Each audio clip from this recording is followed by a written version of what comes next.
With Automated Drive and Design's Product Configurator, mechanical and assembly integrators can now configure and download 3D models of PopLink Mounting Systems products. Let's check it out.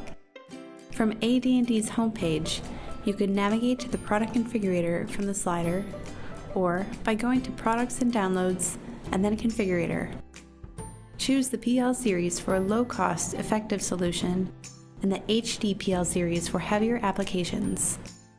In this window, you can build and customize your PopLink mounting system from the drop-down options, while the configurator builds your model on the fly. This easy selection process lets you design virtually any mounting system, so you get the best product for your assembly. On the right, you see an interactive 3D preview of your design part, with all the knuckles, connections, and brackets you selected.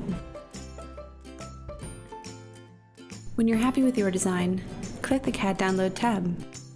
Choose from over 150 formats and versions to download your product as a native CAD model. You can also receive a PDF product datasheet that includes a 3D product viewer, technical data of your design, and a bill of materials. Finally, click Start Download. Now you can integrate that model into your assembly and get back to designing. For more great products, visit ADandD.com and check out PartSolutions.com to learn how your company can ease product selection and customization for your customers.